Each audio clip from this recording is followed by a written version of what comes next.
l'idée qu'on porte au travers de Fonto de Vivo, c'est l'idée de mon associé qui a fait 15 ans d'humanitaire sur le terrain, qui s'est rendu compte qu'il y avait des problématiques d'accès à l'eau et qui est venu un jour à l'université où je travaillais en disant j'ai besoin de spécialistes pour créer un produit simple, low-tech, qu'on va mettre dans un seau, on va pomper, on va filtrer, on va boire.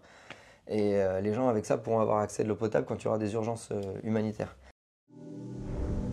Bonjour, moi je suis Anthony Caillot, un des cofondateurs de Fonto de Vivo. Fonto de Vivo, c'est une start-up qu'on a créée il y a 7 ans et qui fait des purificateurs d'eau. Et un ancien étudiant de l'IAE, et je suis content de remettre les pieds ici. Mathieu, donc je suis avocat depuis bientôt 8 ans, depuis plus de 8 ans. J'exerce en droit des sociétés au sein du cabinet TGS France Avocat et j'accompagne la société Fonto de Vivo depuis plusieurs années maintenant dans ses projets juridiques.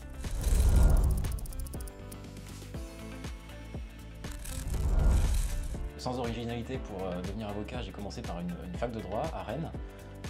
Ensuite, j'ai fait 1 an en fac d'éco à Rennes également.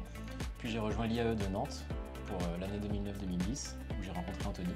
Comme tous les gens qui font un bac ES et qui sont plutôt moyens, je ne savais pas trop quoi faire.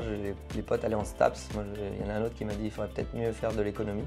J'ai fait une licence d'éco-gestion qui ne m'a pas plu. J'ai fait administration-gestion, donc en licence.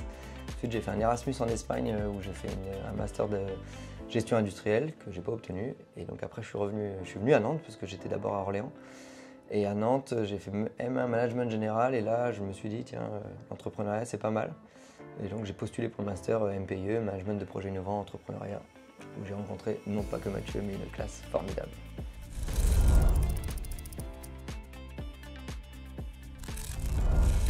Donc, on a créé Fonto de Vivo en 2017. On est 3 associés cofondateurs. Et à l'époque, on a décidé de créer une SAS déjà, parce qu'on nous avait orienté sur cette forme juridique. Tu me confirmes que c'est plutôt pas mal. J'étais pas là à l'époque, mais j'aurais dit ça aussi. Ouais, c'est ça, c'était la bonne forme. Et en fait, du coup, on avait l'idée de concevoir, produire et commercialiser un produit à destination du secteur humanitaire. Donc on a levé d'abord des premiers fonds pour, on va dire, auprès des banques pour assurer cette étape de conception. Mais après, en fait, pour tout ce qui va être l'industrialisation et les premiers recrutements, les premières embauches, etc., pour structurer le développement commercial de l'entreprise, là, il a fallu lever des fonds auprès d'investisseurs. Et c'est dans ce cadre-là, en fait, que tu nous as accompagnés pour structurer la levée, être notre avocat en tant qu'entreprise, parce qu'en face, les fonds d'investissement venaient avec des avocats, des pactes et ça. Et il a fallu rentrer dans des négociations que nous, on n'aurait pas été capable de mener parce qu'on n'avait pas du tout les compétences sur le sujet en droit des sociétés. Enfin, c'est vraiment des choses qu'on découvre en marchant sur des clauses. Je ne savais même pas que ça existait en fait. Oui, parce que ce sont des clauses légitimes qui existent toujours dans ce type d'opération, mais qu'il est important de bien rédiger pour bien refléter la volonté à la fois des investisseurs et ceux de l'entreprise. Sur la démarche de création, parce que je pense qu'il y a beaucoup de gens qui disent ah, j'aimerais bien créer, mais il me faut l'idée, il faut... Bon, c'est vrai qu'on peut passer sa vie à attendre d'avoir la bonne idée pour créer, ou ça peut être des opportunités, des rencontres. Finalement, moi, l'idée qu'on porte au travers de Fonto de Vivo, c'est l'idée de mon associé qui a fait 15 ans d'humanitaire sur le terrain, qui s'est rendu compte qu'il y avait des problématiques d'accès à l'eau et qui est venu un jour à l'université où je travaillais en disant j'ai besoin de spécialistes pour créer un produit simple, low-tech, qu'on va mettre dans un seau, on va pomper, on va filtrer, on va boire. Et les gens avec ça pourront avoir accès à de l'eau potable quand il y aura des urgences humanitaires. Et j'avoue que moi, j'aurais jamais eu cette idée-là. Mais par contre, porter cette idée et créer une entreprise autour pour pouvoir faire en sorte que le produit existe et qu'il puisse atteindre des bénéficiaires un jour, ça me motivait.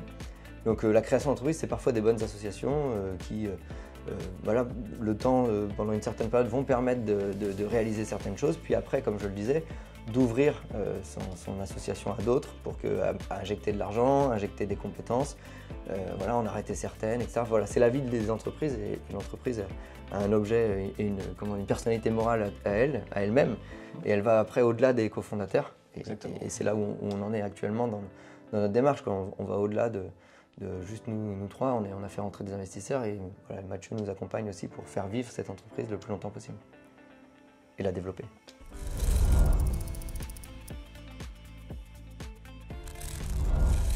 Nous sommes de retour à l'IAE parce que nous allons clôturer en fait, le cycle de formation continue et intervenir auprès des auditeurs et des auditrices pour leur partager notre expérience et avoir un regard croisé sur à la fois la création de l'entreprise et son accompagnement par un avocat en droit des sociétés. Et c'est vrai que c'est important pour nous de pouvoir partager ce qu'on a pu vivre depuis notre sortie de l'IAE, de la même manière qu'on avait bénéficié de beaucoup de témoignages enrichissants lorsqu'on y était. Ah, c'est bien.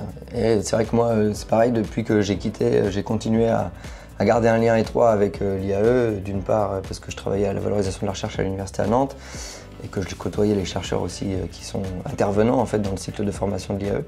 Mais moi-même, j'ai été vacataire pendant plusieurs années en suivi de projet, en accompagnement des étudiants sur le master management design. Et puis cette année, en fait, pour la première fois, j'ai une alternante qui est issue d'un master qui est très proche du master qu'on a fait pour nous accompagner dans la stratégie RSE de l'entreprise.